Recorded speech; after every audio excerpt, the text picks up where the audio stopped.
¿Cómo hacemos un lente? ¿Cuántos lentes dijiste que hay de Canon en el mundo? 110 millones. Bueno, esa fue la última cifra oficial. Hace 4 meses que sacamos. Es que cuando llegamos a un número redondo presumimos, ¿no? Ahorita debemos andar como en los 117 millones. Pero de modelos, ¿cuántos modelos hay? Uy, pues unos 200 distintos. O sea, estoy hablando en global. Lentes de foto, lentes de cine y lentes de video. Simplemente en cine tenemos, a ver, son 6 primarios, 2 compact zooms, 2 zooms largos, 2 cineservos y un compact servo. Simplemente en cine tenemos 12 lentes distintos. En video, ¿cuántos que tendremos en video? Como 25 distintos, como 30. Y en fotografía yo creo que sí andamos por ahí de los 70, 80 lentes diferentes. Pero si sumas todos, sí, 110 millones. Digo, también tenemos vendiendo lentes desde 1937, ¿no? Y a diferencia de las cámaras, los lentes tienen span de vida muy largos. Un lente lo empezamos a considerar viejo a los 15 años. A diferencia de muchas cámaras que a los 6 meses ya son viejas. ¿Cómo hacemos un lente? ¿Qué nos importa en un lente?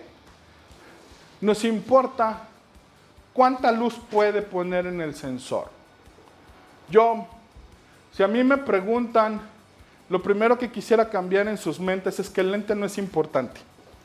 Todo el mundo me dice, no es cierto, sí es importante, sí, pero todo el mundo se pone a revisar los specs de una cámara, todo el mundo se pone a ver qué es capaz de hacer una cámara, pero nunca nadie revisa los specs y de lo que es capaz un lente, ¿no? A eso me refiero con que es igual de importante, ¿no? Cuando le preguntan a todo el mundo dice que sí, ¿no? Cuando lo tiene que poner en práctica, nuestra experiencia es que la gente no se fija tanto. Lo primero es que deben como llevarse así, que si es una de las cosas de las que yo enseño que se llevan en su mente, me doy por bien servido, es la cámara, el lente y el sensor son 2 hermanos. No saben trabajar separados y no se puede diseñar uno sin pensar en el otro. Es increíble, pero sí les puedo decir que los grandes competidores es en lo único que trabajamos juntos. Yo les digo a mis competidores en lentes qué estoy haciendo en mi sensor de cámara y mis competidores en cámara me dicen a mí qué están haciendo en sus sensores para cuando yo fabrico mis lentes. No podemos separar el lente del sensor. ¿Cuál es el primer criterio importante para medir la calidad de un lente? Es su contraste.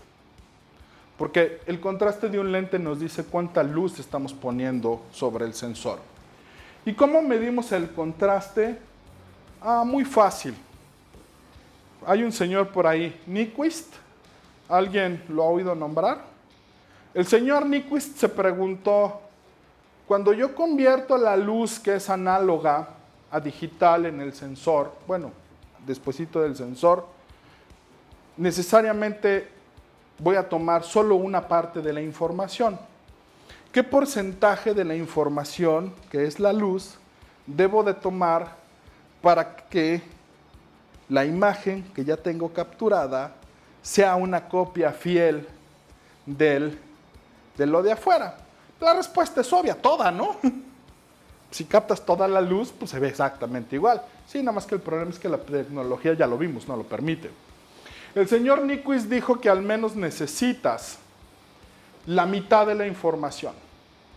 La primera compresión, ¿no? Así es. La primera compresión es cuánto información de la luz te vas a llevar en el sensor. El señor Nyquist dijo, si tu sensor capta menos de la mitad, estás perdido. Entonces yo, fabricante de lentes, tengo que garantizar que llegue al menos la mitad de la luz al sensor. Y entonces aquí el ejemplo que les tengo enfrente es un sensor Super 35 milímetros, o sea, el sensor más usado en cine. El sensor Super 35 milímetros en 4K necesita 4096 por 2048 puntos, ¿no? Pero ese sensor mide 26.2 por 13.8 milímetros. Y entonces, usando la lógica del señor Nyquist, resulta que en 13.8 milímetros, si hay 2160 puntos, el señor Nyquist dice que tengo que poner al menos la mitad de esa luz. Y el número mágico es 1080 entre 13.8. O sea, ¿qué quiere decir? Que un lente, para que pueda trabajar con un sensor de 4K Super 35, debe de ser capaz de generar 2 líneas de contraste, 78 líneas de contraste en 1 milímetro. Un negro, un blanco, un negro, un blanco, un negro, un blanco, un negro, un blanco, 78 de esas en 1 milímetro. Si el lente no es capaz de hacer esa distinción, violamos el principio de Nyquist, porque no le vamos a lograr entregar al sensor al menos la mitad de la luz que él necesita. Entonces, ese es el primer criterio de diseño que tienen nuestros lentes. Nuestros lentes para 4K tienen 78.2 líneas de contraste por milímetro. Por si queda duda, es esto. En 1 milímetro. Digo, aquí mide como 4 por 4 centímetros. O sea, imagínense ese cuadro, pero redúzcanlo a 1 milímetro. Así. Eso es la cantidad de luz que un lente 4K debe ser capaz de entregarle al sensor de esta cámara.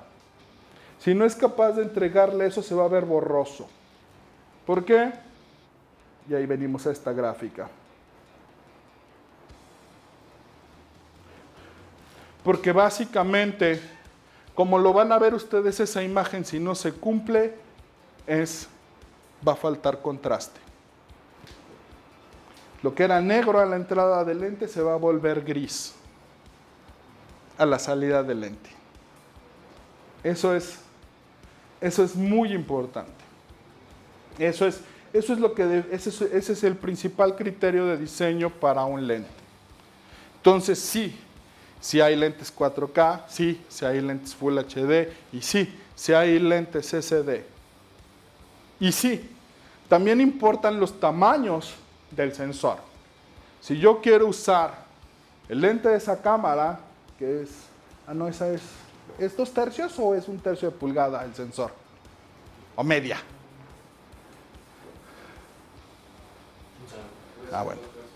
Pero vamos a suponer que sea 2 tercios. Si es 2 tercios, es más chiquito que Super 35, entonces 78 líneas ya no me alcanzan. Tienen que ser más o menos lo doble, como 150 líneas por milímetro en un sensor de 2 tercios 4K.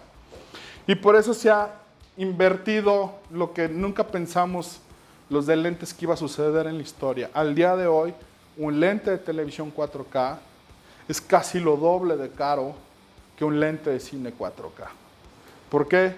Porque necesita acomodar la misma cantidad de líneas, pero en la mitad del tamaño, porque el sensor es más chiquito.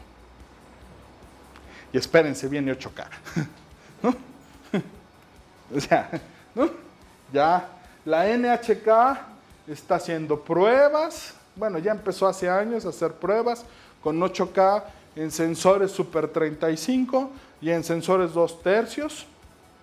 Los sensores 2 tercios proveídos por nuestro amigo y enemigo Sony, y los lentes para esas pruebas provistos por Canon. Y Red ya tiene sensores también más grandes.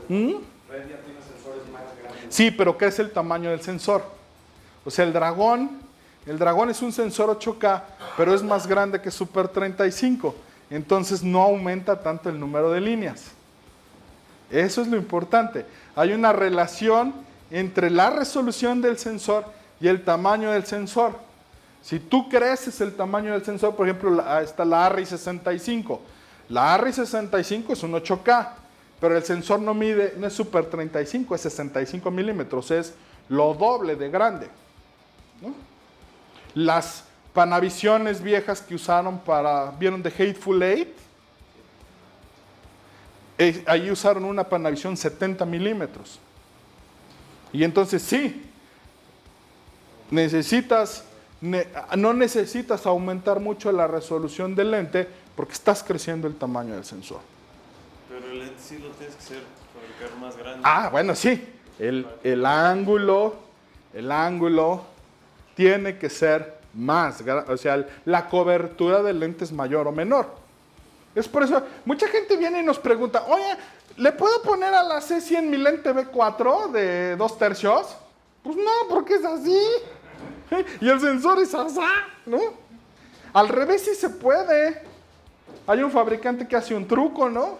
Ponle un lente de 2/3 a un sensor Super 35. Lo que no te dice, lo que está en las letras chiquitas es que le baja la resolución, ¿no? De 4 a 2K, si no, no se puede.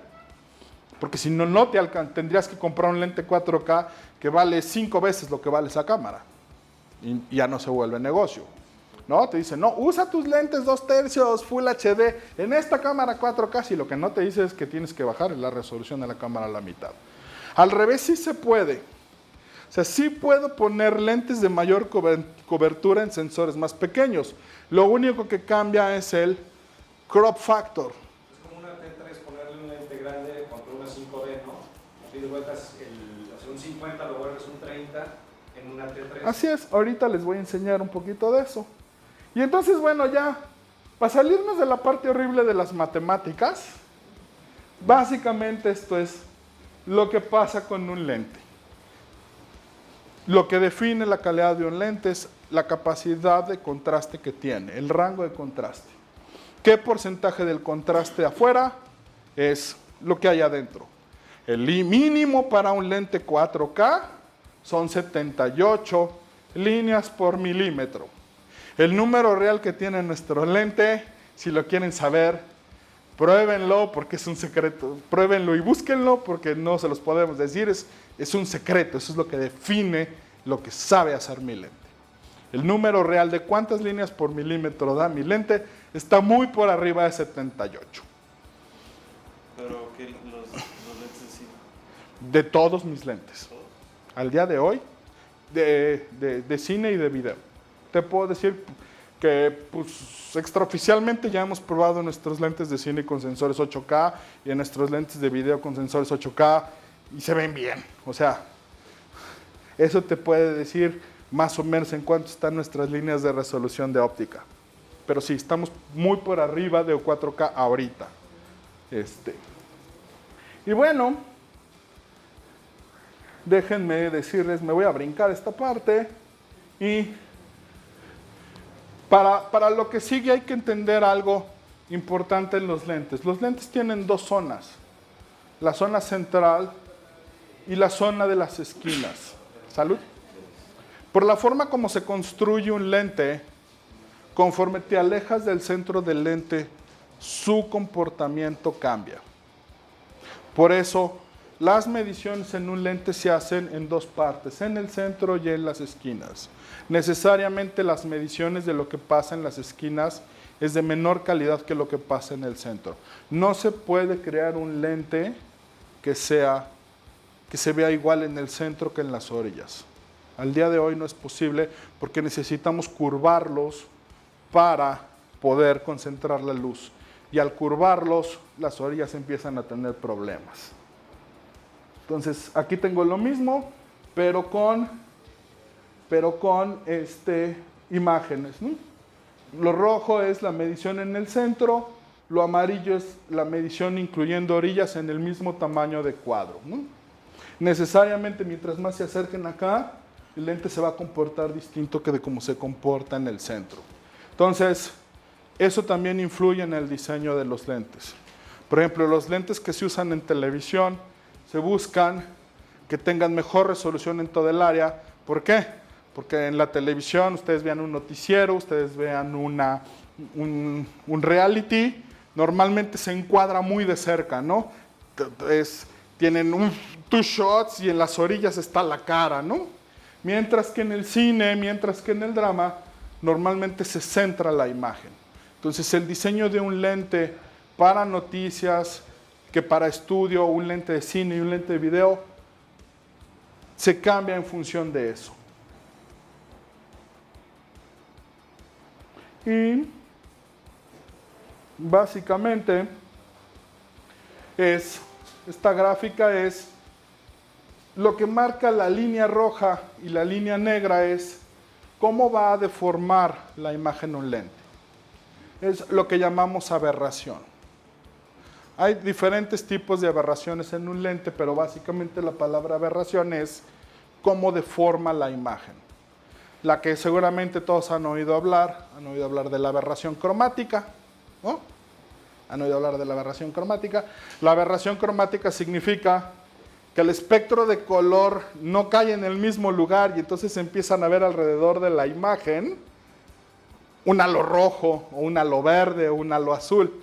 Esa es la aberración cromática. Hay la distorsión de barril, que las líneas rectas se ven curvas. Esas en general son las aberraciones de las lentes y es lo que queremos evitar. Y otro parámetro importante que tienen que saber es, los lentes no se comportan igual en la apertura ni en el foco. O sea, si yo agarro mi lente y le digo foco en 2 metros, apertura 22, es distinto, o sea, el nivel de aberraciones que va a tener es distinto que si estoy en F2. Mientras más abro mi iris del lente, más susceptible a mostrar sus defectos el lente. Lo que en cine es muy complicado.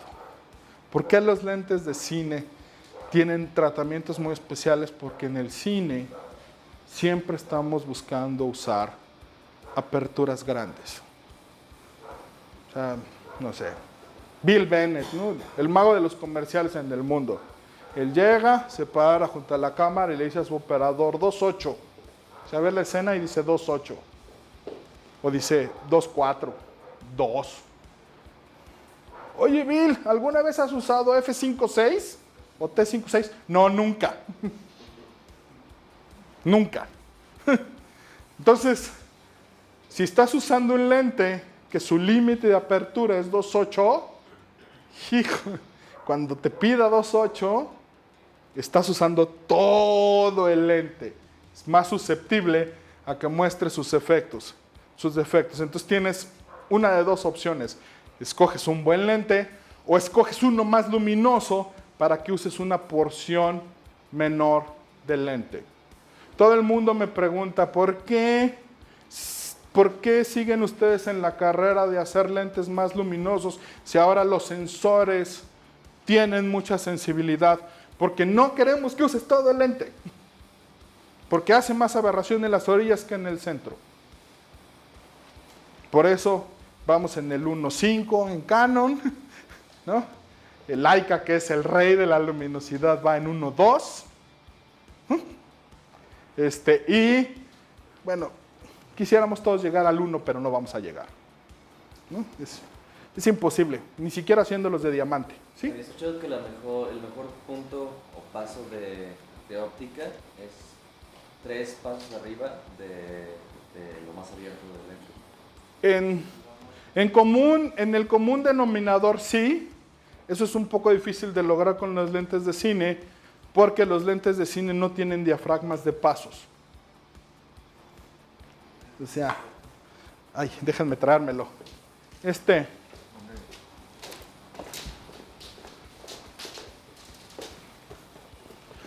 juguetito, son lentes de cine de nosotros, es un 35 milímetros, ahorita se lo paso para que lo vean de cerca.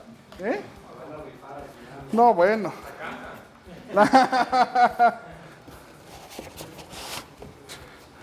Viene Lili de ventas, yo lo rifo y no llego vivo a México.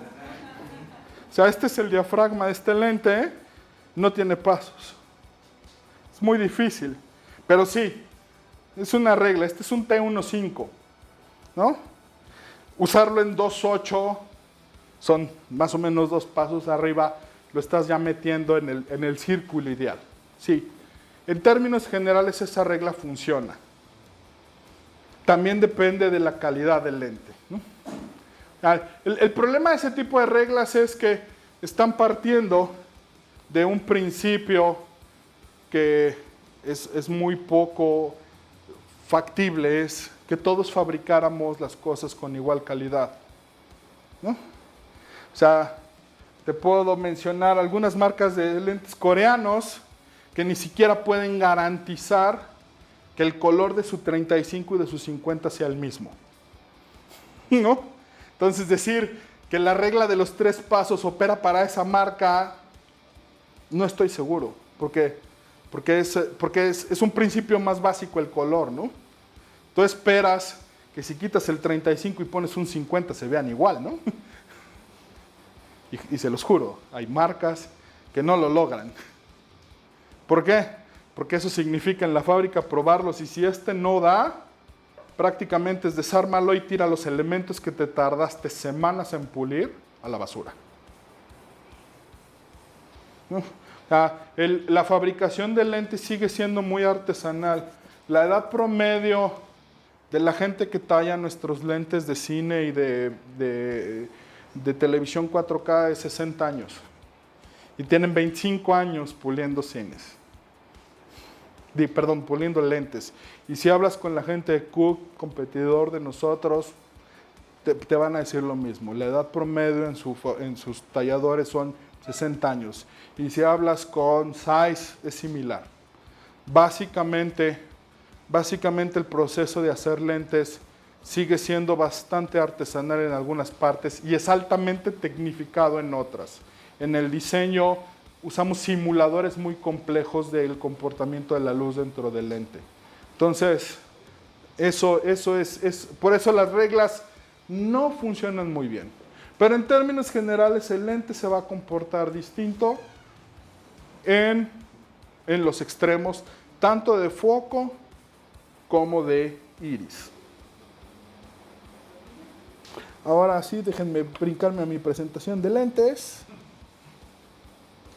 Está por aquí.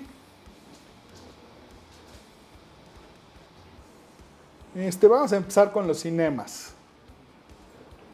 Estos son nuestros lentes de cinema. Básicamente en lentes de cinema tenemos 3 tipos de lentes. Los primarios, dicho en inglés primes. Luego conozco fotógrafos que me dicen, ¿tienes lentes primos? Le digo, no, solo hermanos. Porque la traducción correcta de prime es primario, ¿no? ¿Qué significa que sean primarios? Es que tienen una apertura, ¿no? Hay 14, 24, 35, 50, 85 y 135, ¿no? Básicamente existen 2 tipos de lentes en el mundo, zooms y primarios, no hay de otros. Todos nuestros lentes son esféricos. Hay 2 tipos de lentes en el mundo, los esféricos y una variación real que es la que usamos, que se llaman los asféricos. ¿Qué quiere decir? Que la parte frontal del lente es esférica, pero les llamamos asféricos porque nos hemos dado cuenta que si la haces perfectamente esférica, tienes muchos defectos, entonces no es perfectamente esférica y por eso les llamamos asféricos. Y hay otro tipo de lentes que el frente, en vez de ser redondo esférico, es cilíndrico. Se llaman anamórficos. ¿Han oído hablar de los lentes anamórficos? ¿Todos? ¿Me puedo pasar esa parte de la explicación? Un ruso en 1920 dijo, ¿qué pasa si quiero yo meter más imagen sin abrir más el lente? Y descubrió que si ponías al frente del lente un cilindro en vez de una esfera, la imagen se comprimía. Y entonces podías grabar en el mismo espacio de película más apertura. Y luego del otro lado, el lente del proyector tiene el cilindro y entonces lo expande.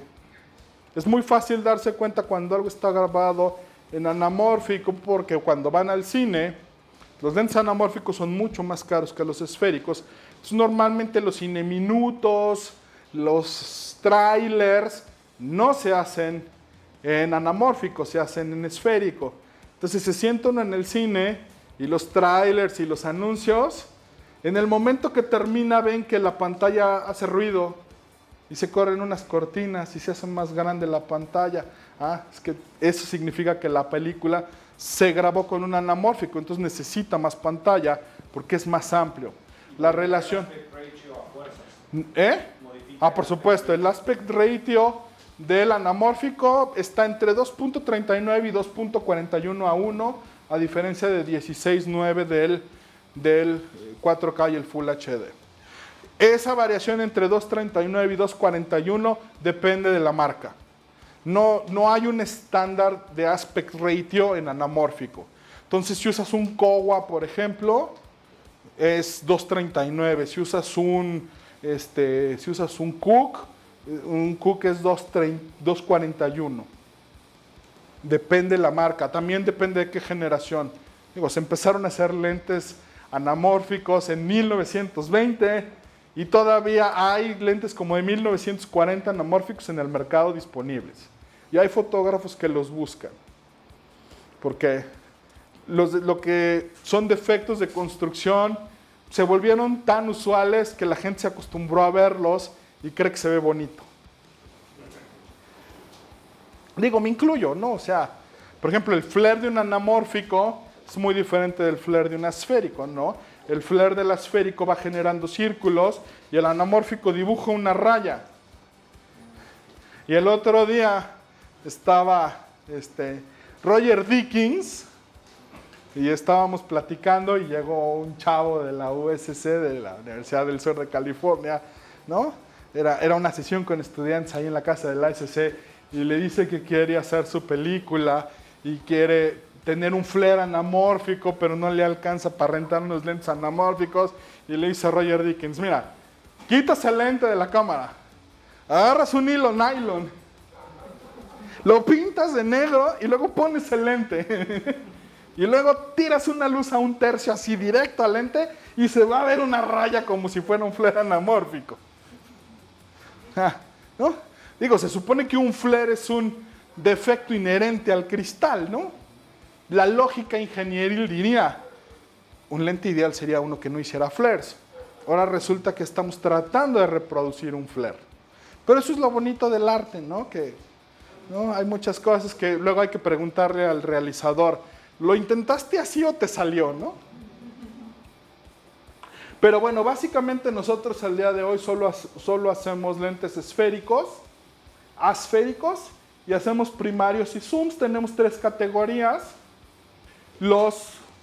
Tenemos 2 categorías en los zooms.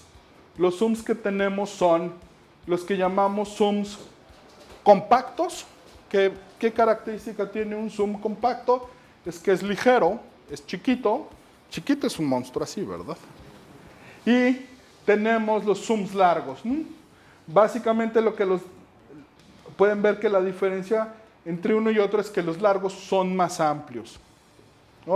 Por ejemplo, el que es angular es 14.5 a 60, mientras que en el otro solo tenemos 15 a 47 y 30 a 105, y nuestra estrella es el 30 a 300. Mucho ojo, todos los zooms hacen rampa en la luminosidad. La pregunta interesante es ¿cómo la hacen? ¿Qué significa que hacen rampa? Déjenme pasarme a otra presentación.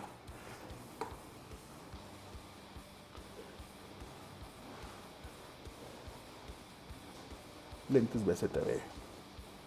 ¿Qué significa que hacen rampa? Cuando ustedes... Aquí está. Cuando ustedes mueven, este es cómo se ve por dentro un lente telefoto, no importa si es de fotografía, de cine o de video. Básicamente, un lente telefoto tiene al frente un grupo de elementos que son los encargados de hacer el foco, atrás una serie de elementos encargados de conformar la imagen, y en el centro tienen 2 tipos de elementos que les llamamos los variadores y los compensadores, que se encargan de cambiar la distancia focal del lente para generar el acercamiento o el alejamiento de las cosas. Esa es la forma básica de cualquier tipo de zoom, no importa si es de fotografía, de lo que sea.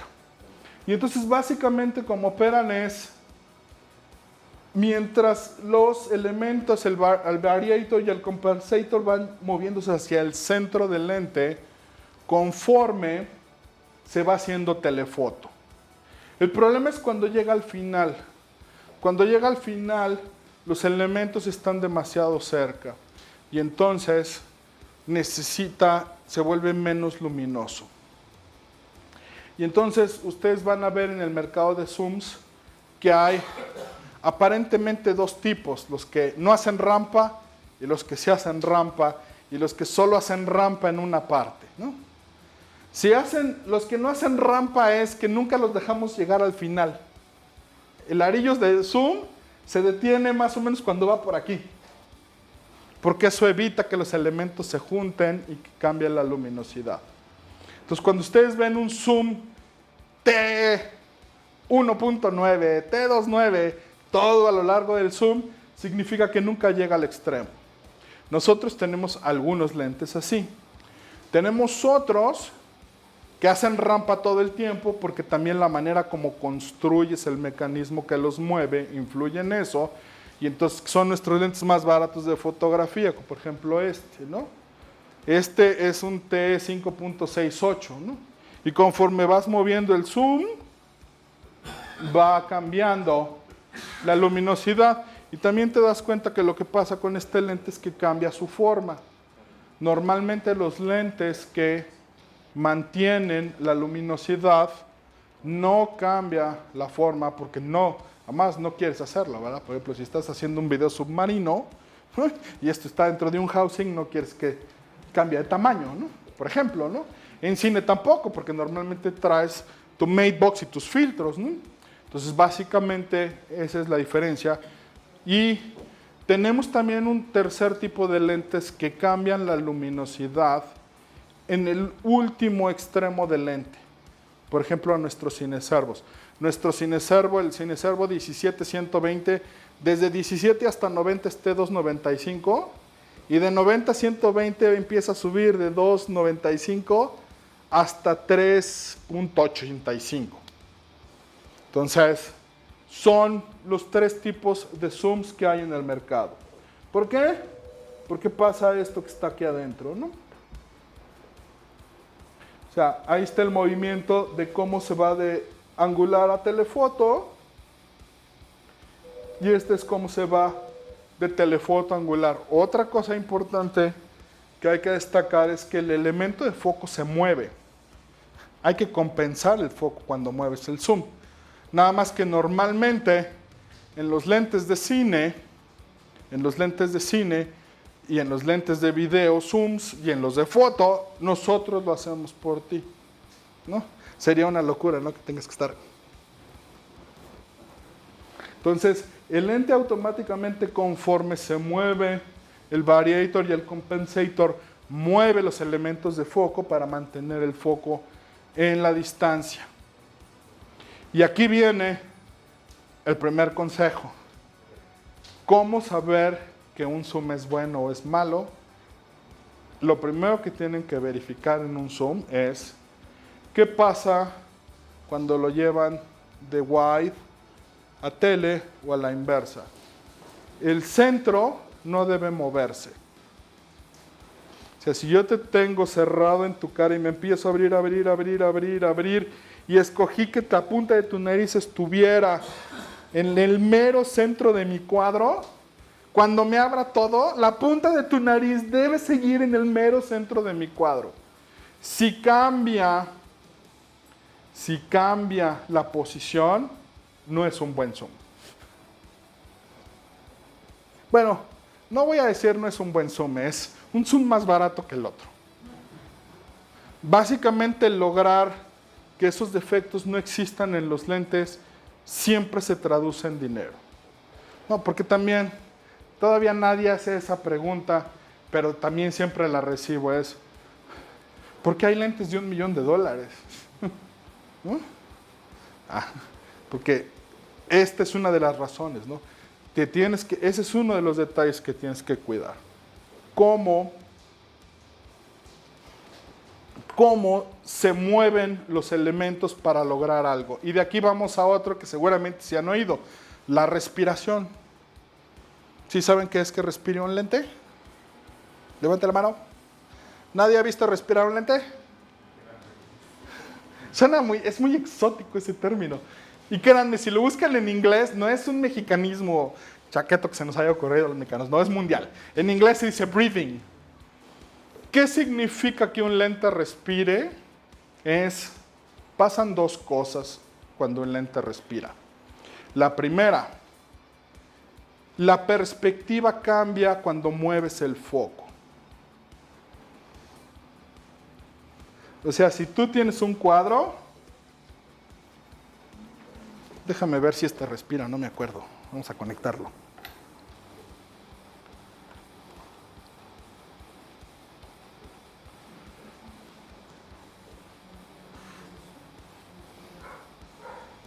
Tenemos control. Es que la mía es Samsung y no tiene el botón aquí y tiene el botón aquí. Creo que me dejaron ya encontré el control, me lo dejaron. Perdón, mea culpa. No es culpa del asistente, sino del fotógrafo. Eso nunca pasa. El fotógrafo no se equivoca.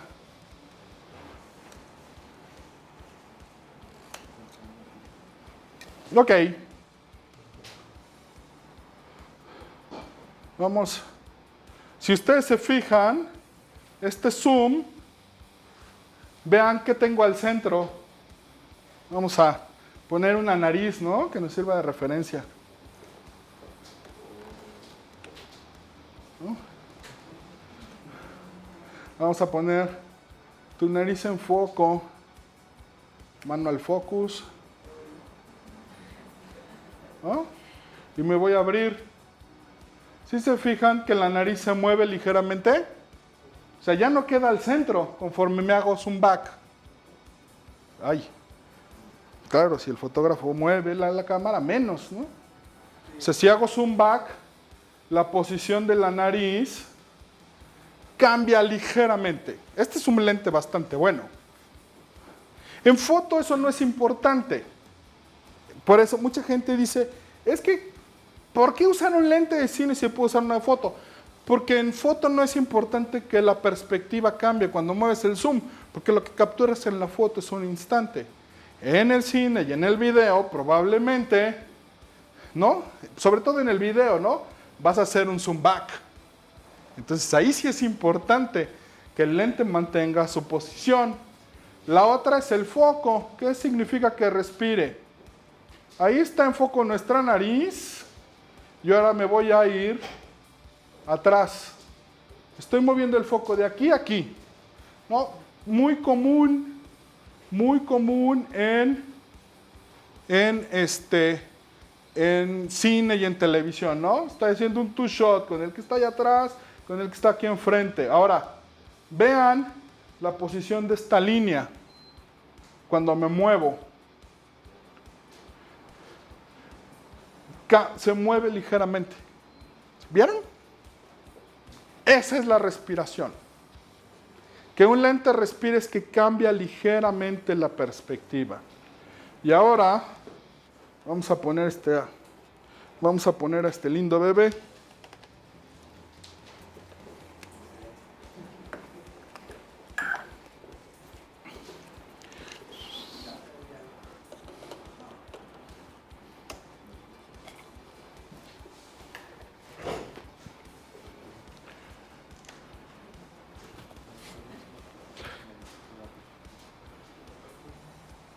Pum, de entrada.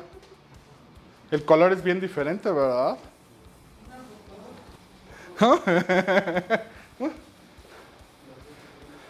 Ahora, voy a mover el foco y vean cómo las líneas, por ejemplo, de la silla casi no se mueven mucho menos. Esa es una diferencia importante entre un lente de cine y un lente de fotografía. A veces también entre un lente de cine, ¿no?, fino y uno no tan fino, es cuánto respira mi lente.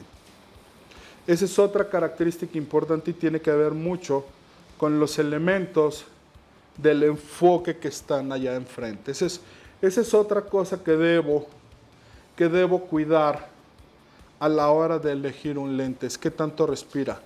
Porque si respira mucho, la gente lo ve, ¿no? O sea, si tú hagan un ejercicio con su vista, pon tu dedo enfrente y enfócalo, y luego enfoca el de allá atrás, y enfócalo, y enfoca allá atrás, tus ojos no respiran. Bueno, sí, pero no de ese tipo de respiración. Entonces, el humano cuando ve cosas que no son naturales, es cuando empiezas a ver las cosas raras y dices, chine, o sea, mi ojo no está acostumbrado a eso. Entonces, ese es importante, ese es otro parámetro importante entre los lentes, que respiren, no respiren, en el caso de un zoom, que se mantengan al centro o no. La otra, la diferencia de los números. ¿Saben cuál es la diferencia entre un f-stop y un t-stop?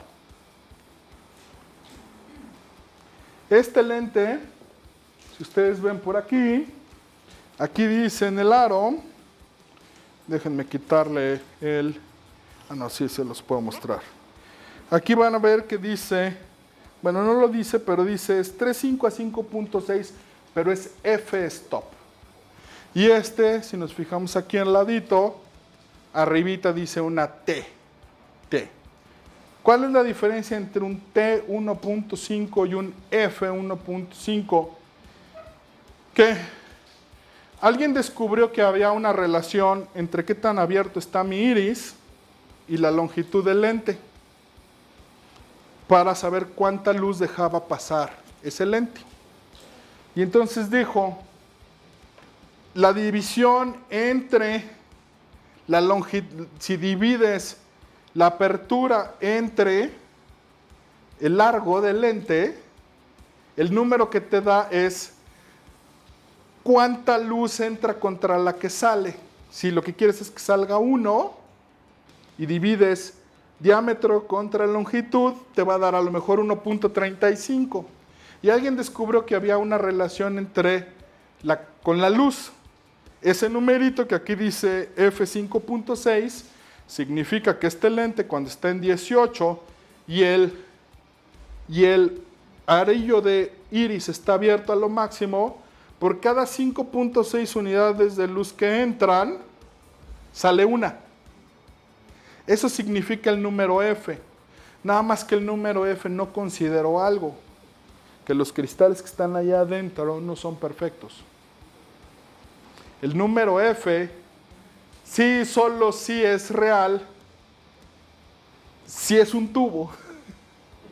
En el momento que tiene cualquier cristal en medio, ya no es real, porque todos los cristales refractan y reflejan.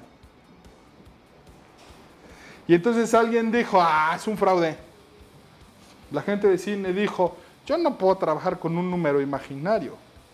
Yo quiero saber realmente cuántas unidades entran aquí y cuántas salen acá. Y entonces lo que se hace cuando los números están graduados en T es que en vez de usar esa división de diámetro contra longitud, se pone un medidor de luz aquí y luego se pone un medidor de luz acá. Y cuando dice un T 1.5, que es el extremo de este lente, por cada 1.5 unidades que entran aquí, sale una y te lo garantizo. Esa es la diferencia entre F y T. No importa si el lente es de fotografía, de cine, de televisión. Prácticamente yo no conozco lentes de foto que estén graduados en número T. Porque además, pues, ahorita cambiarlo sería una locura, ¿no? Hay millones de cámaras de fotografía de gente que no le importa tanto. Entonces, no creo que ninguno de los grandes fabricantes, sobre todo habiendo 115 millones de lentes en el mercado, se atreva a decir, y ahora todos los vamos a medir en T. Pero sí les puedo decir que la mayoría de los lentes de cine están en T. Y si no está en T, un lente de cine empiecen a sospechar del fabricante. Y pues un 80% de los lentes de video también están en número T.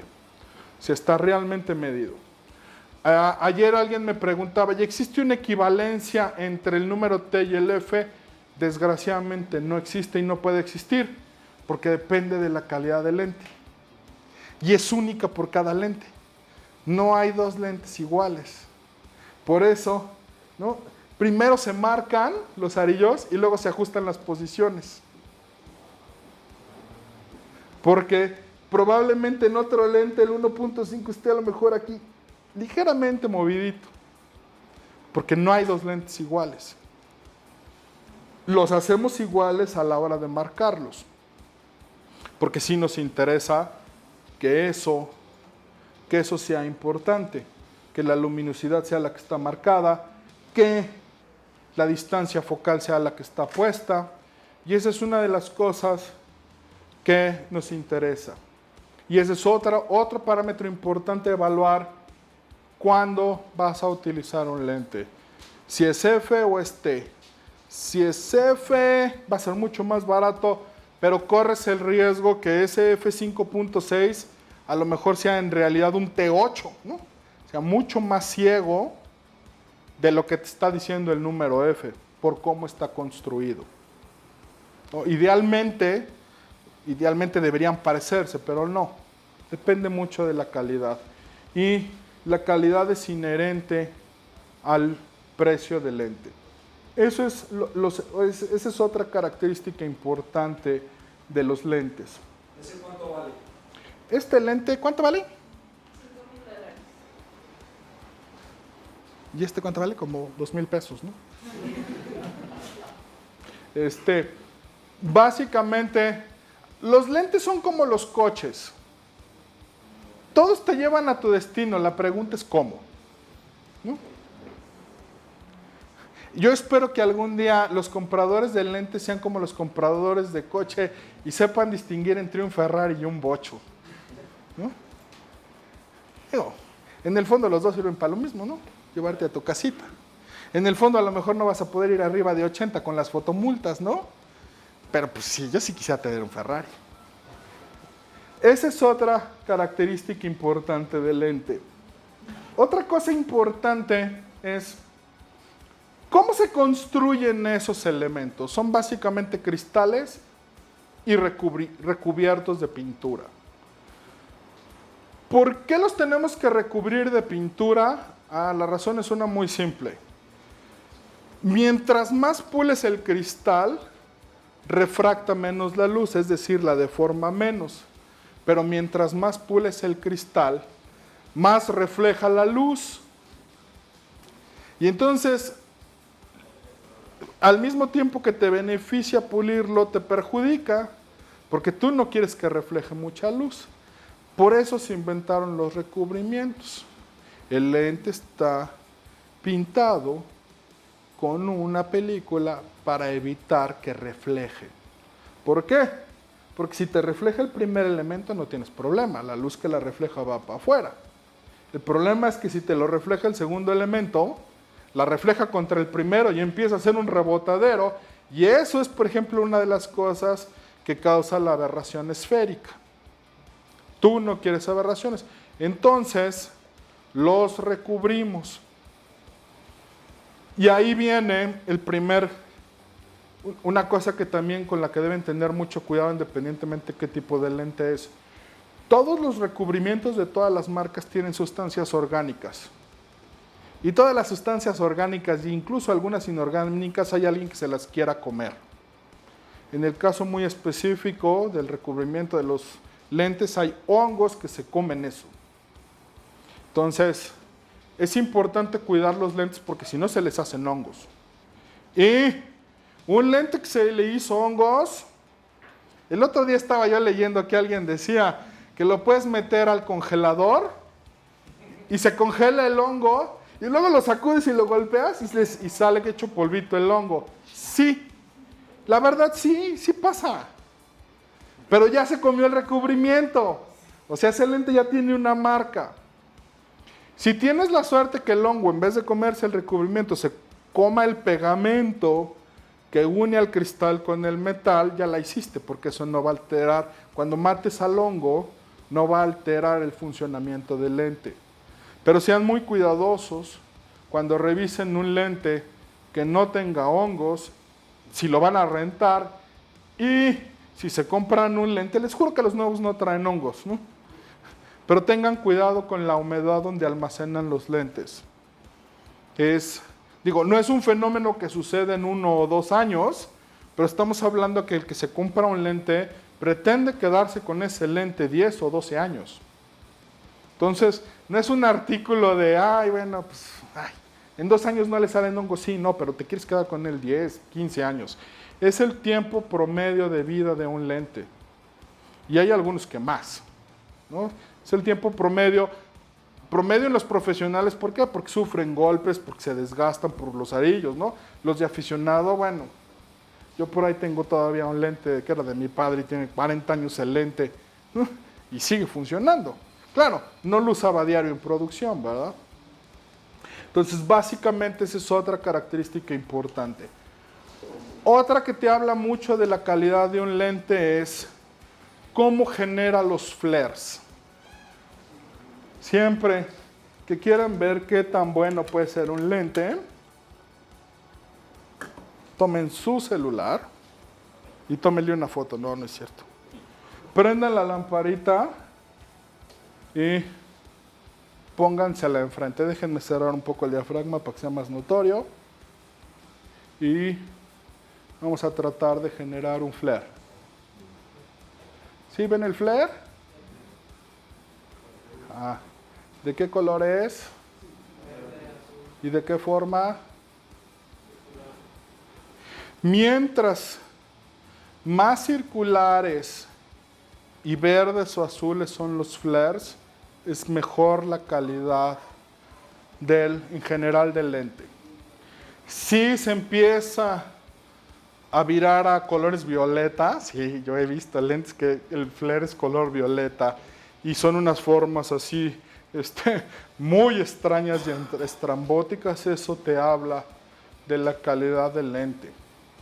Hay un sitio que se llama cinematography.net. Es un foro de cinematógrafos de todo el mundo. Tristemente está en inglés, pero uno de los moderadores y encargado de hacer pruebitas es el cinefotógrafo que hizo Blade Runner. Sí, está viejita esa película, ¿verdad? A lo mejor a la mitad de los que están aquí ya no les tocó verla, pero véanla. Y, por ejemplo, hacen una prueba muy interesante de flares, de todos. Hay Zeiss, hay Canons, Zooms, porque los flares de un zoom son distintos, ligeramente distintos que los flares de un primario, ¿no? Y por ejemplo, ahí sí, bueno, comercial de Canon, ¿no? Nuestro lente Cine Servo, que es un zoom, tiene mejores flares que muchos lentes primarios de otras marcas. De hecho, por eso en la actualidad es nuestro lente más popular en la actualidad del Cine Servo. Pero básicamente esa es otra característica importante más bien, el flare te dice qué tan bien está hecho un lente, porque básicamente el flare se compone de esa luz rebotando dentro del lente. Entonces, básicamente lo que altera cómo rebota es el recubrimiento y la forma del cristal. Es otra cosa importante analizar en un lente. Déjenme ahora, regreso a mi presentación. Y esto ya básicamente solo aplica en general a los lentes de video y a la nueva generación de lentes de cine. Es los zooms servoasistidos, ¿no? ¿Qué significa servoasistido?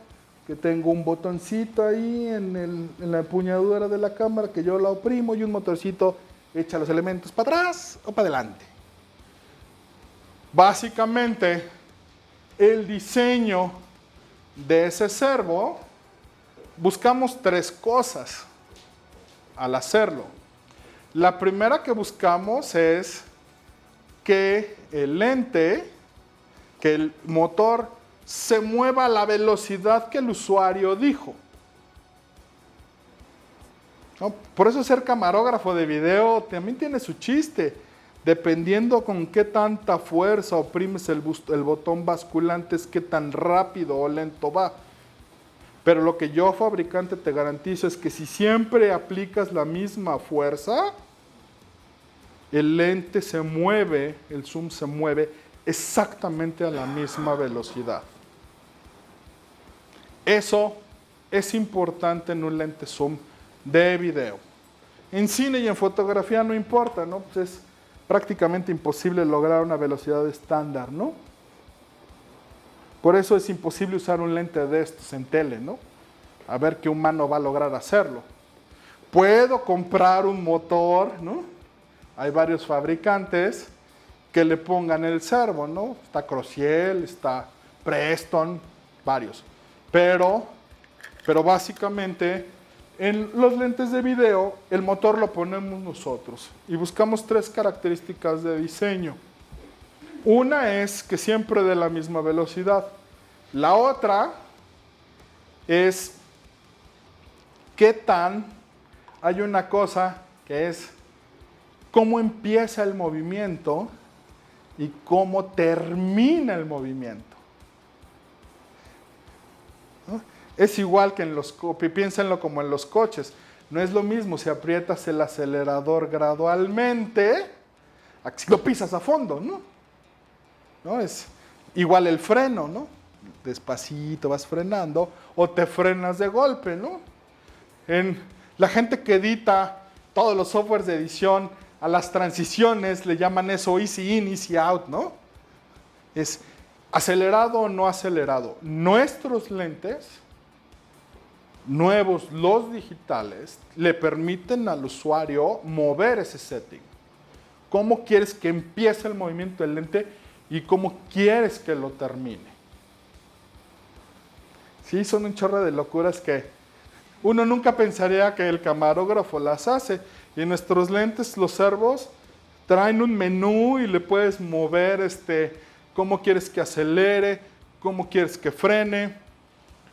Si quieres que el botón basculante cambie la velocidad en función de la fuerza que tú aplicas, o simplemente tú ajustas una velocidad y tú lo aprietas a fondo y sabes que siempre se va a esa velocidad. Y otra cosa muy importante, al día de hoy van a ver que todos nuestros lentes, inclusive tienen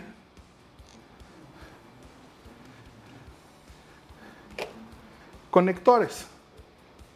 Y ustedes se preguntarían, ¿por qué quiero tener conectores en un lente que no es que no tiene aparentemente electrónica, no es zoom, no tiene servos? En la actualidad se ha vuelto muy relevante que además el lente le diga a la cámara qué está haciendo.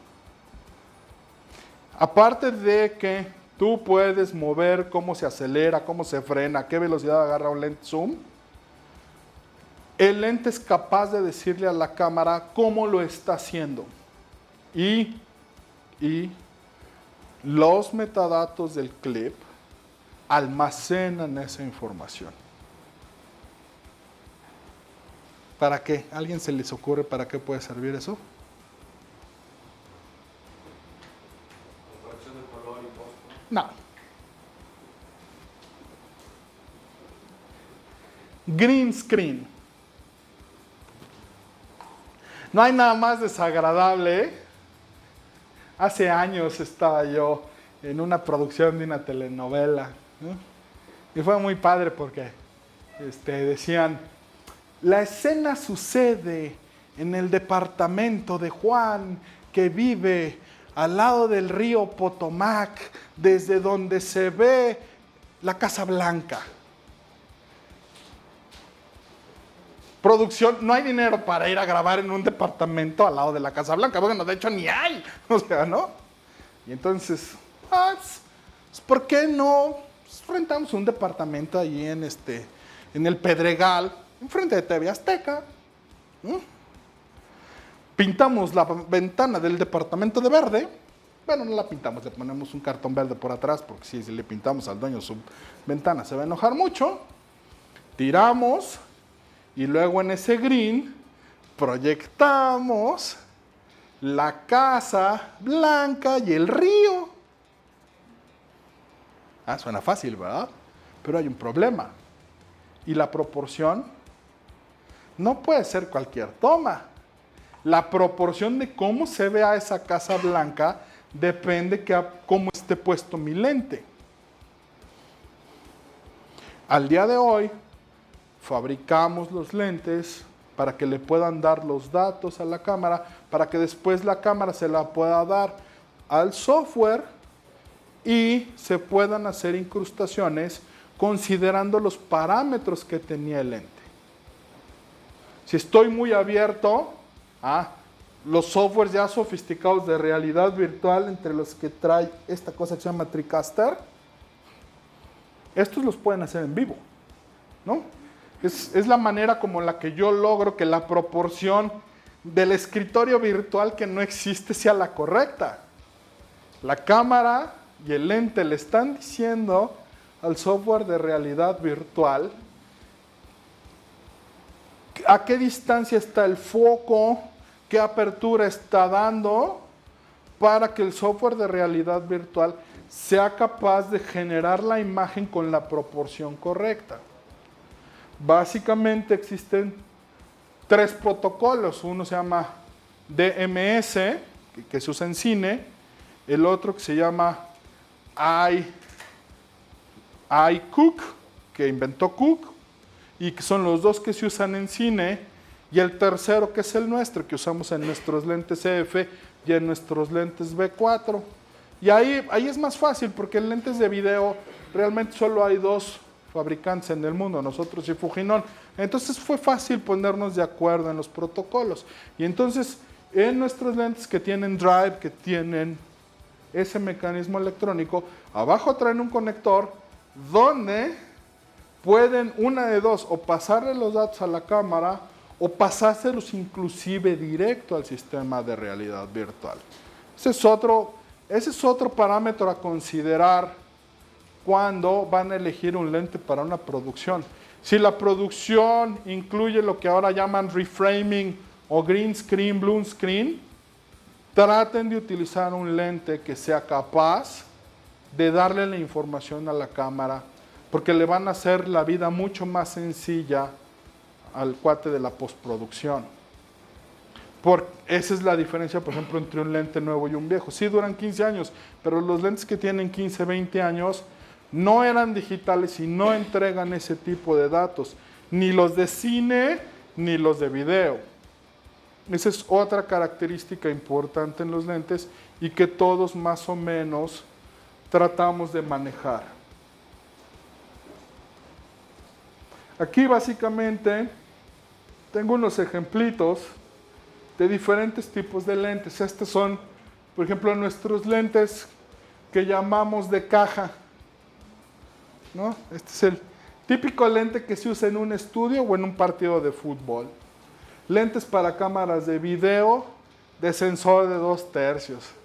Y aquí viene una cosa bien chistosa. Vean su notación, 100 por 9.3. En el mundo del video, los ingenieros tuvimos que regarla como siempre y decidimos cambiar la notación de cómo se define un lente zoom.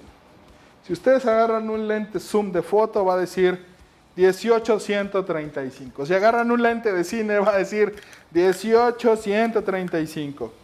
Y si agarran un lente de video, no importa si es aquel que va pegado ya para siempre a la cámara o estos que son de montura que se quitan y se ponen, va a decir 100 por 9.3.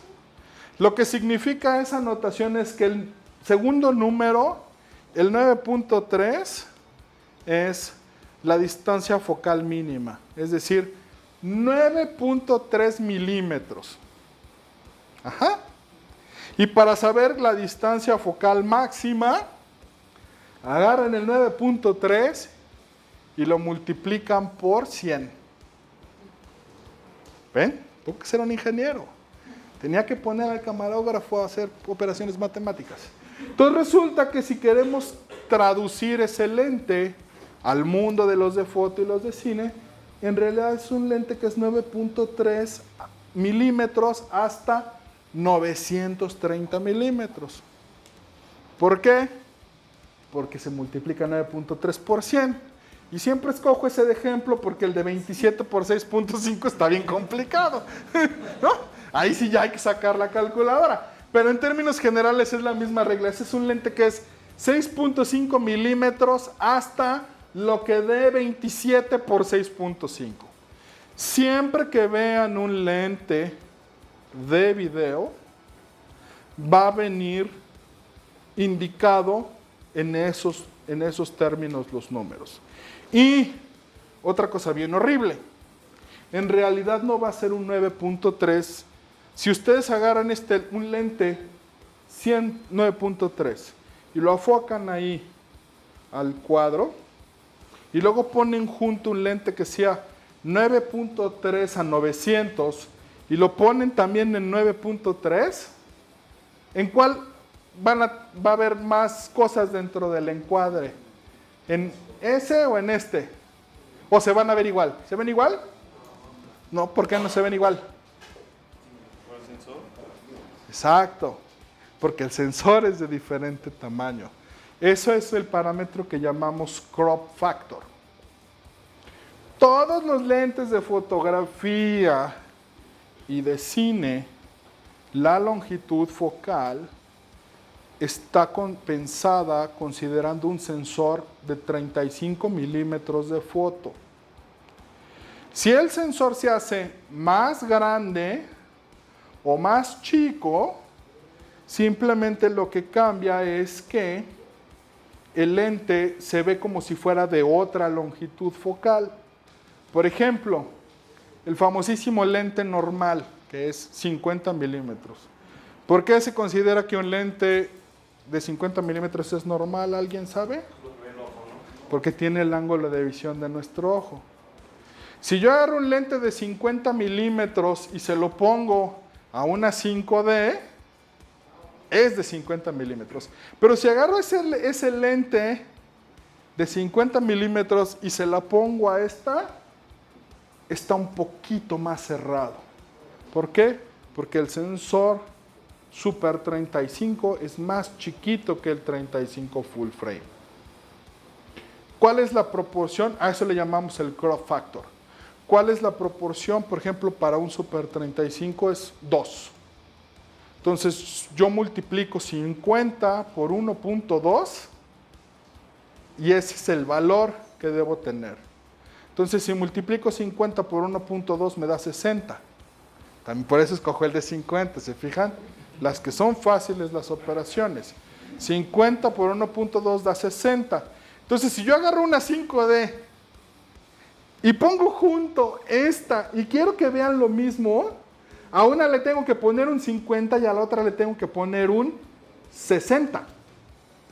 Y si junto pongo una de 2/3, el factor de recorte de una 2/3 es más o menos 1.6.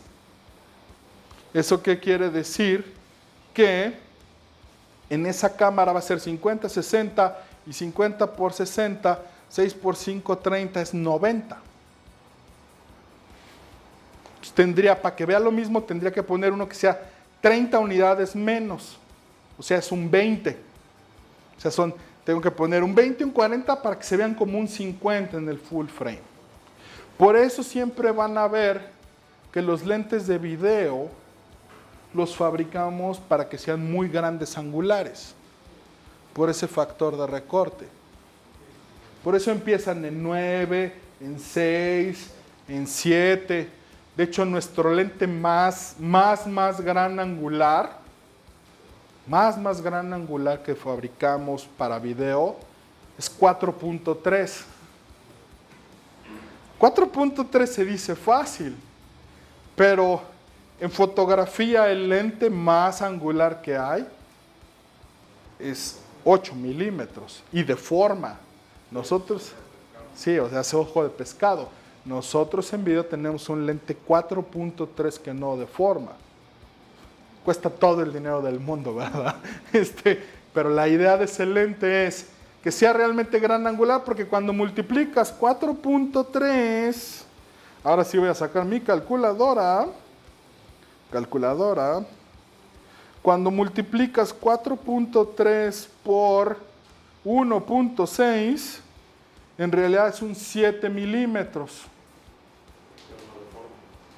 ¿No? O sea, tendrías que poner un lente, no, perdónenme, es por 6, 4.3 por 6, no por 1.6, es un 25. O sea, en video, el cliente que les diga que quiere ver el equivalente, por ejemplo, a un 18 milímetros en foto, nunca lo van a lograr. No se puede.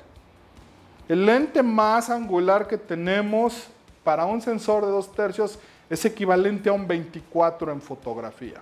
¿Y no hay full frame en video? Sí, la 5D, bueno, y la M20, no hay. ¿Va a haber? La respuesta es probablemente. Bueno, sí hay, pero no es lo estándar, ¿no? En cine digital el estándar es Super 35. Y la razón por la que sea estándar es porque eso viene desde la película, ¿no? Porque es más chiquito el cuadro, ¿no? Aunque las dos películas son 35 milímetros, o sea, si tú mides la película antigua de una cámara de foto, mide 35 milímetros de alto. Si agarras una de cine, también mide 35 milímetros. La diferencia es que la película para foto tenía los sprockets, o sea, los agujeritos para que la mueva el mecanismo, arriba y abajo, y la otra los trae a los lados. ¿Por qué? Porque en cine quieres aprovechar la gravedad. Arriba pones la película virgen y la almacenas abajo para que la gravedad te ayude a moverla. En fotografía no te importaba porque era y acá era 24 veces por segundo desde 1900, ¿no? Por eso el cuadro se hizo más chiquito. Pero cuando nació el cine, los lentes que usaron fueron los de foto, ¿no? El señor Daguerre ya tenía algunos años haciendo cámaras cuando salió la primera de cine. Es por eso que existen esos factores, los crop factors. Si quieren comprarse una cámara de foto que tenga un crop factor similar al que tiene un Super 35, es el que nosotros llamamos un APS-C. Por eso es que nuestra 7D se volvió muy popular entre la gente de cine, porque tiene básicamente el mismo crop factor que las de cine digital, a diferencia de la 5D y la 1D, que son full frame, que esas no tienen crop factor. Esa es otra ligera diferencia entre los diferentes tipos de lentes. Bueno, aquí tengo otros ejemplitos. Estos son lentes también de video, pero es lo que llamamos lentes ENG. El criterio de diseño son distintos.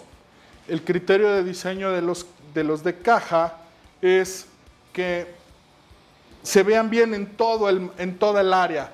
Entonces, por eso usamos cristalotes, motorzotes, son grandototes y pesadotes. Mientras que los lentes que se llaman ENG, pues la intención es su portabilidad.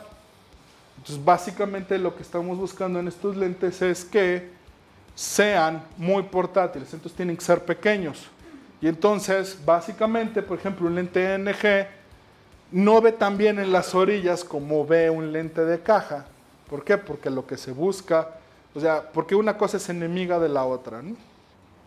Pero también no te importa tanto porque normalmente en la cámara ENG lo que estás buscando es el reportaje, es el centro de la imagen y todo, y son criterios de diseño distinto. Y luego tengo por aquí estos dos bebés. Esto es nuestros nuevos tipos de lentes y al día de hoy se están volviendo quizás los lentes más populares en el mundo Porque su papá era un lente de cine y su mamá era un lente de video. Básicamente el lente en sí tiene construcción de lente de cine. O sea, es decir, todos los cristales se pulen y se tratan como los de cine. Todos los mecanismos son de los de cine. Pero les pusimos, se ve del lado izquierdo, un servo. ¿Por qué? Para que lo puedan usar los dos tipos de gentes. Los que están acostumbrados a usar una cámara de video y los que están acostumbrados a usar una cámara de cine. Siempre traten de probar con las mismas condiciones, porque si no se vuelve uno loco. Sí he visto gente que dice, y ahora vamos a probar la cámara Sony con el lente de Cook, ¿no? Y el monitor de Flanders. Y ahora, a ver, ponamos la Canon con el de Zeiss y el monitor de Sony. Si se ve diferente, pues claro. ¿Y por qué se ve diferente? Sabrá Dios. O sea, son demasiadas cosas que analizar. Son 3. Siempre prueben, véanlo. Este me gusta, este no me gusta. Otra cosa con la que queremos acabar todos los fabricantes es con la moda. Es bien frustrante cuando dedicas tu vida a tratar de generar algo mejor y preguntas, ¿qué cámara usaste? Una Arri. ¿Y por qué Arri? Pues no sé, es la que me recomendaron, ¿no? Ah, pues está bien, ¿no? No, prueben, analicen. Van a haber diferencias sutiles. Muchas son, o sea, ya les di los parámetros que son como básicos de calidad, pero en el fondo el color va a variar mucho y va a depender de cada fabricante. Digo, va a variar mucho cuando tienes un ojo entrenado. También les puedo decir que hago el experimento con mi mujer y mis hijos. Me los llevo al cine, vemos, ¿cómo se llama esta? La de Peter Jackson, la del Hobbit. Y esta la grabaron en 48 cuadros en vez de 24. ¿Cómo la vieron? Pues igual que siempre, papá. ¿No? Oye, pero mira, fíjate en este detalle, se nota. ¿No? ¿De veras? Ah, la próxima vez que venga sí me voy a fijar, papá. Mi mujer me regaña, me dice, ¿vienes a ver el cine o vienes a ver la técnica? ¿No? Está bien, hoy vengo a ver la historia, ¿no? Pero, y también, ¿no? A veces me regañan en mi casa, pero les digo, oigan, ver cine y ver televisión es parte de mi trabajo. Entenderlo, ver qué colores, qué les gustan, platicar con fotógrafos, ¿por qué este lente? ¿No? No, todo el mundo dice, ¿por qué por qué están ahora trabajando en sensores de 65? Seguramente es porque el sensor es más grande y entonces necesita menos luz y entonces genera menos ruido. No, créanme, cambias el tamaño del sensor usando el mismo lente y no solo cambia el factor de recorte, cambia ligeramente la perspectiva. Y cuando tienes un ojo entrenado, eso lo ves. Y parte de la ciencia de escoger la cámara y el lente es transmitir, escogiendo esas pequeñas cosas, la historia que el director quiere contar. Por ejemplo, algo que en México casi no hacemos, ustedes véanlo, es muy notorio, sobre todo en nuestra televisión y también parte en nuestro cine. No hacemos grading. O sea, básicamente para nosotros corregir el color es ponerlo en norma, que tenga un bonito contraste, que esté en 100 nits el blanco, en 7.5 el negro, que pongo histograma y se ve toda la gama. Eso es la mitad del trabajo. Vean, por ejemplo, la comparativa contra los norteamericanos ellos usan el color de la toma para transmitir emociones. También lo hacen mucho los europeos. Si está rojo, ¿qué se siente? ¿Qué significa que sea cálido? ¿Cuándo debes usar un color cálido? Amor. ¿Cuándo debes hacer frío, usar frío o azul? Miedo. ¿No? Ahora, por ejemplo, ahora se está buscando mucho poca luz, ¿no? Lo que nunca, ¿no? Todo es medio oscurón, todo. O sea, a mí me da risa porque veo CSI y conozco gente que sí son CSI y les sale su profesión y te dicen, ¿qué idiota se va a poner a buscar evidencias en la oscuridad? ¿No? Digo, si lo analizamos fríamente en la vida real, digo, si a mí me traen un coche para buscar la bala perdida, pues le aviento toda la luz que pueda, ¿no? Y en CSI, ¿qué ves? El cuate con su lámpara, ¿no? Oscuro su laboratorio, porque se ve muy bonito el halo de luz, porque le avientas una lamparita azul, ¿no? A su cara y ves un reflejo, wow, ¿no? Eso es muy importante. Y por eso, cuando empiezas a pensar en esos detalles, la ciencia de color de tu lente se vuelve importante. Si tú vas a grabar hoy tomas de amor, de ves tu break, hoy todas las que te tocan son de amor y todo, te conviene más usar un Canon, ¿no?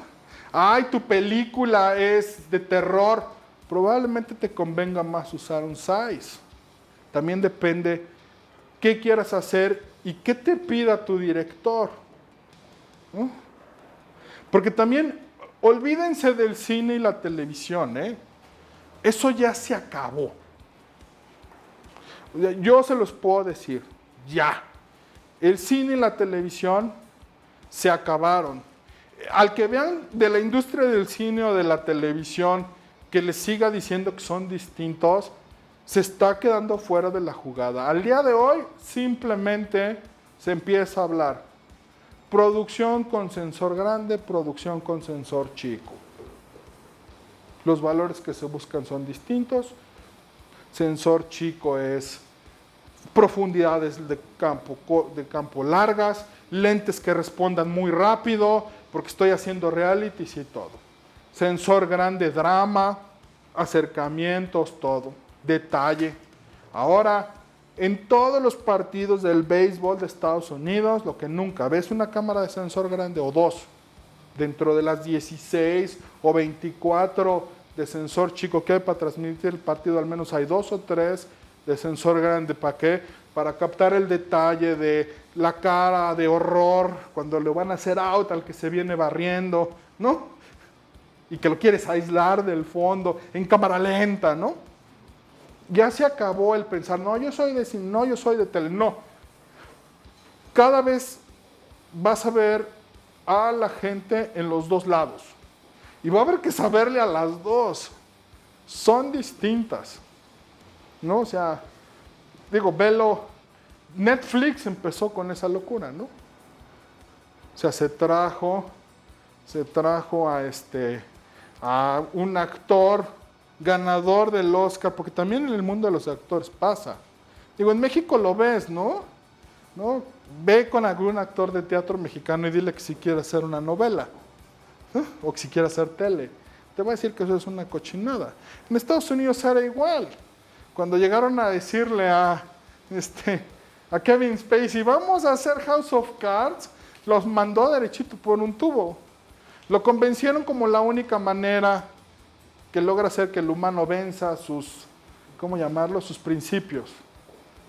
Billetazos. ¿No? Pero al final ahora lo hace con gusto. O sea, tiene unos valores de producción bien interesantes la serie. Ese es el futuro. Dejen de pensar en cine y televisión. Las plataformas de transmisión ya no tienen nada que ver con el contenido. Créanme, ahora hay miles de opciones, YouTube, todo. Pero lo único que sí les puedo decir que no cambia es, la historia tiene que ser interesante y se tiene que ver bonito. Si no cumplen con esas dos reglas, no importa si están en la tele, en el cine, en el YouTube, son blogueros o prime time en tele o feature film. No importa si traes 10,000 pesos de presupuesto o 100 millones de dólares. Si no cumples con esos dos principios de que se vea bonito y la historia sea interesante,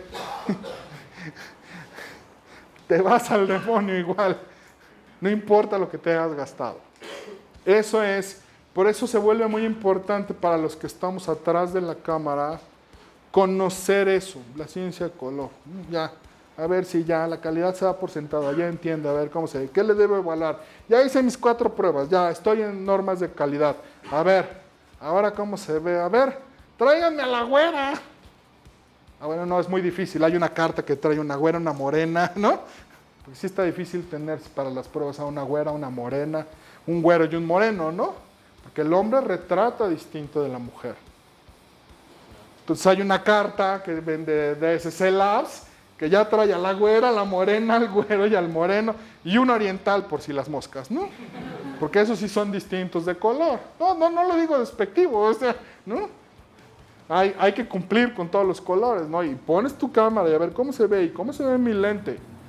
Esa es otra parte muy importante de la ciencia de color del lente y de la cámara. La piel. Chequen su piel. No les voy a decir la marca de la cámara, pero es una muy cuadradita, que no tiene ni forma de cámara y baratita. Yo no sé. Vean la piel con ese juguete. Vean la piel. No se fijen en todo lo demás, no se fijen en los specs. Pónganle un lente y vean la piel. Si no consiguen la carta, pues sí. Jálense una morena, un moreno, una güera, un güero y vean la piel. Eso es bien importante, ese es en lo que más énfasis ponemos al fabricar las cámaras y los lentes, todos los grandotes. La piel. El humano todo el tiempo ve humanos. Cuando ves un humano que no parece humano, te das cuenta muy fácil. Bueno, ¿alguna pregunta? Creo que ya hasta me pasé de tiempo, ¿verdad? Como 22 minutos, no me pasé tanto, mira. ¿Alguna pregunta? ¿A qué horas es la rifa de lente? Lo siento, no hay. ¿Necesitas el acervo, sin acervo solo es para el zoom o también puede usarse para el foco? No, bueno, depende. En PL, todos los lentes de cine traen servo en los tres mecanismos. Este trae motor para iris, motor para foco y motor para zoom. Depende la cámara y la configuración, cuáles puedes activar. Por ejemplo, si la usas en EF con nuestra C300 o con nuestra C100, puede ser autofocus, auto iris y tú mover el zoom. Si lo usas con la Sony, por ejemplo la F55, con la F55 puede ser auto iris y tú controlas foco y zoom. Si lo usas con la mira de ARRI, es igual que con la F55. Pero también le puedes poner manerales, que por ejemplo es el modelo que usa todo el mundo en la tele, ¿no? Entonces, con los manerales usas iris remoto o auto iris. Digo iris remoto porque si estás en modo estudio te lo están moviendo desde el máster o desde el CCU. Y el camarógrafo, mano izquierda, foco, mano derecha, zoom, ¿no? Depende de la configuración. De hecho, el lente trae en el servo 3 puertos de 20 pines, ¿no? Porque puedes tener foco, zoom y además estarle pasando metadatos a un software de realidad virtual. Porque no todos los softwares de realidad virtual le pueden hablar directo a la cámara, ¿no? Y, se me olvidó, déjenme enseñarles el último juguete. El último juguete, aquí está. Voilà. Esta es nuestra nueva generación de lentes. Presentamos este juguete en la NAB de este año y lo vamos a empezar a entregar en noviembre de este año. Es una nueva generación que le llamamos Compact Servo. Básicamente el target que estamos buscando con este lente es el productor independiente, el One Man Show. Lo hicimos 1880, ¿por qué? Porque casi todo el que hace documental de bajo presupuesto, porque todo el que hace película de bajo presupuesto, todo el que hace bodas y todo el que hace video corporativo, normalmente se mueve entre 18 y 80 milímetros. Para poderlo hacer barato, es un poco menos luminoso que el 17-120 Cine Servo, vale Step 4.4 en vez de T295, y en vez de ser un iris mecánico, como el de este o como el del Cine Servo, es un iris electrónico. Por lo mismo, al ser solo de iris electrónico, solo lo vamos a meter en montura EF, pero tiene ese botón que ven ahí, es un servo, y además, por si están acostumbrados a la tele, le puedes poner independientemente, un servo tipo pistola. Esa es, o sea, creemos que estamos muy optimistas de que le va a resolver la vida a muchos, porque al ser de iris electrónico con una C100, por ejemplo, es una combinación ideal en F, puede ser autofocus, puede ser controlable con la pistola o lo puedes controlar con el botón de la cámara. También va a ser compatible con otras. Al día de hoy, como todavía oficialmente no lo estamos entregando, no les puedo asegurar con quiénes, pero con los azulitos, es que siempre hacemos ese chiste, ¿no? Canon somos rojos, Nikon son amarillos, Sony son azules. Vean, ese es nuestro color corporativo. Les puedo decir que con los azulitos, con muchas de sus cámaras sí vamos a ser compatibles. Con la otra marca que no me dejan mencionar, pero que a él sí lo dejan, no con todas porque su protocolo no está muy bien hecho, pero al menos con las de Sony sí va a ser compatible con todas, con las nuestras, porque básicamente la idea es trasladar las virtudes que tiene el Cine Servo, que es un lente exitosísimo en el mundo, al mercado del cineasta independiente. Mientras el Cine Servo vale $30,000, este va a costar $5,200. Y es básicamente la idea es esa, ¿no? Porque también es otra cosa importante, ahora las cámaras son muy sensibles. Acuérdense, cuando usen una de nosotros, ISO 800. Cuando usen Sonys, las grandotas, ISO 800. Las chiquititas, ISO 2000. Es una locura, pero en eso está el sensor de las alfa, en ISO 2000, ¿no? Entonces, básicamente un lente que sea T4.4 no es problema cuando tienes ISOs altos, ¿no? Entonces, básicamente esa es la otra cosa que estamos haciendo. Pueden ver aquí que tiene estas cositas, los engranitos, por si alguien lo quiere usar con motores, lo que vemos raro, pero básicamente nuestra tendencia es que todos nuestros cines que se lleguen, todos nuestros lentes que se lleguen a usar en el mundo del cine, cumplan con todas las características que debe cumplir ese lente, y la construcción es igual que la de todos nuestros lentes de cine. Ese es nuestro nuevo juguete. ¿Tú crees que vaya a empezar el feature film a usar zooms? O sea, ¿tú esperas? Ya están usándolos. Bueno, Homeland usan el 30-300. No usan zooms de pistola todavía. O sea, el problema te voy a decir cuál es. ¿Cuál es la diferencia entre un zoom de pistola y un zoom de cine? Que en el cine, el zoom back y el zoom in se hace con el dolly. O sea, básicamente, ¿qué es lo que está pasando? Bueno, el de televisión siempre ha estado acostumbrado a que cuando se tiene que alejar, se echa su zoom para atrás, ¿no? En el cine, pues tiene dos aminoguanas que jalan el carrito, ¿no? Pero eso obedece a una limitante física, ¿no? O sea, se ven distintos, a ver, se ven distintos. En realidad, la limitante más importante es el dinero. A ver, la televisión no puede generar, ningún medio de transmisión puede generar tanto dinero como la pantalla grande. ¿Y eso en qué se nota? A ver, ¿ustedes saben cuánto se tarda una televisora en grabar un capítulo de una telenovela? ¿Cuánto creen? ¿Eh? No, es demasiado, no manches. No. Más o menos, televisión, telenovela de Vámonos en Friega, 120 capítulos, más o menos son entre 40 y 46 minutos por día, o sea, casi un capítulo. Sí, pero lleva 6 cámaras y 40 Bueno, personas. no, a lo que voy no es por gente, o sea, no, simplemente déjame terminar.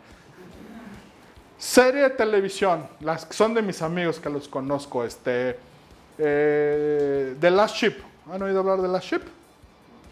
La del barco del virus, véanla un día, está muy interesante. La historia, es la típica historia gringa del ejército que son los salvadores, pero vale la pena verla, porque además está el que la fotografía es Rodney Charter, que es una de las vacas sagradas del mundo. The Last Ship, capítulo de 45 minutos. ¿Cuántos días de producción? No. ¿Eh? 7. 7 días. Homeland. Homeland. 45 minutos, o sea, un día para un capítulo. Homeland, The Last Ship, 7 días para un capítulo. Homeland o Chicago Fire. Chicago Fire no es con nuestra cámara, es con nuestros lentes, pero esta chica, Vaingan, es amiguísima mía, entonces por eso siempre la pongo de ejemplo. ¿Cuántos días Chicago Fire o Homeland para capítulo de 45 minutos? 9. Ya, a nadie en Hollywood serie de alto presupuesto le dejan gastarse más de 9 días para hacer un capítulo de 45 minutos. The Revenant. Chivo y González Iñárritu. Días para hacer película de 2 horas. ¿Cuántos días de locación? 180. Se tardaron 6 meses en las locaciones. A veces no grababan porque pues dependían de la nieve, ¿no? Hoy no hay nieve, señor, está bien, esperemos a que haya nieve. Me encanta por eso. ¿Eh? Todo fue con la luz disponible. Sí. No, pero vean eso es padrísimo de esta película del aviador, ¿la han visto? La de Howard Hughes, ¿no? O sea, independientemente que la película es muy buena, ¿no? Cuando llega, ¿no? Cuando está haciendo su película, ¿no? Y tiene parados a un staff de 200 güeyes porque no hay nubes. Eso pasa. Cámaras en aquel tiempo. Sí, tenía chorrocientas cámaras, ¿verdad? Lo veían todos como loco. Esa es la diferencia. O sea, el señor González Iñárritu, el que hizo Sicario, Roger Deakins, Francis Ford Coppola, tienen 100, 200, 300 millones de dólares para hacer 2 horas. Y tienen 6, 8 meses. La tele de más alto presupuesto tiene 10 millones o 7 millones por capítulo, ya. Y de esos 7, en las series de alto costo, la mitad del dinero, ¿sabes en qué se te va? ¿En qué crees? No. Actores. Sí. Friends, 80% del costo de producción de Friends era el sueldo de los changos. ¿Eh? Bueno, como sea, ¿no? O sea, entonces ponte a pensar, yo te estoy hablando de los 200 millones, no incluye actores, porque en cine además los actores muchas veces ya no te cobran sueldo. Como saben que hay mucho dinero, lo que te cobran es un porcentaje, ¿eh? DiCaprio te compra un porcentaje de la taquilla. Es padre, ¿no? Apuesta contigo, ¿no? Si le va mal a la película, también le va mal a él. Pero ya no lo debes considerar dentro del costo de producción, ¿no? Ya va contra el profit. En televisión eso no pasa. Ni siquiera en la más cara del mundo. ¿No? O sea, básicamente la diferencia La diferencia entre los diferentes tipos de producción es tiempo y dinero, ¿no? O sea, básicamente, y eso, todo el mundo pone como malos a mis amiguitos de Televisa. También hay que entender también al público, ¿no? Pues, ¿por qué Televisa pone lo que pone al aire? Pues porque quien lo vea, ¿no? Esa visión romántica de yo voy a hacer cine de calidad. ¿Cuál es el cine de calidad? Ah, cine de arte. Puta, ¿qué significa? ¿Que no te vaya a ver ni tu mamá? Yo no lo sé. El punto es, y eso también es una conciencia que tenemos que crear en México. Es bonito vivir de lo que haces, ¿no? Es bonito llegar y poderles dar de comer a tus hijos del sueldo de lo que haces, ¿no?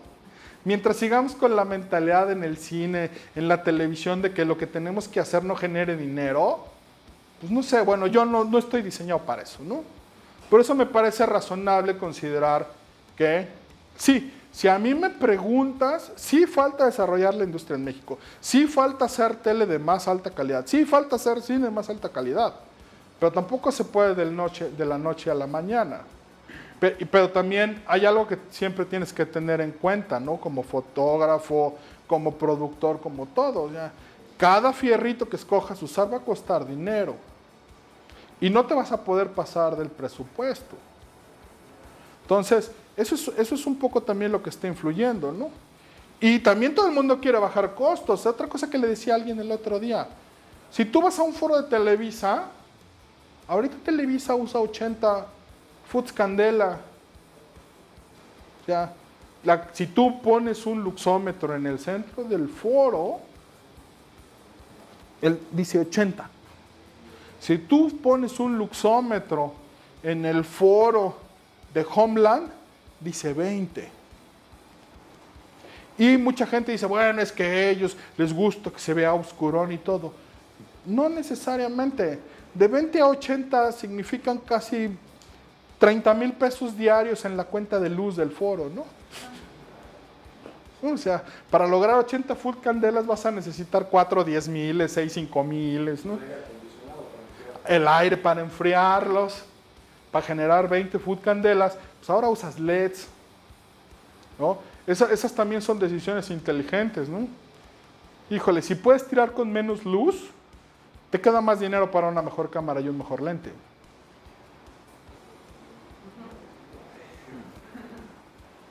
¿No? En fin, ¿alguna otra pregunta?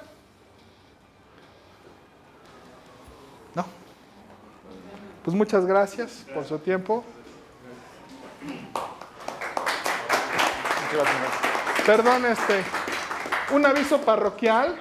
Si necesitan cualquier cosa a través de Viewhouse, en Canon estamos más que dispuestos a ayudarles en lo que es la técnica, aunque no usen nuestros productos. Nos interesa apoyar a la industria y creo que a futuro, pues en ejercicios como este estaremos haciéndolos con regularidad. Ya, se acaban los avisos parroquiales. Muchas gracias por su visita. Espero que haya sido atractiva la información que dio Manuel. Manuel ha colaborado con varios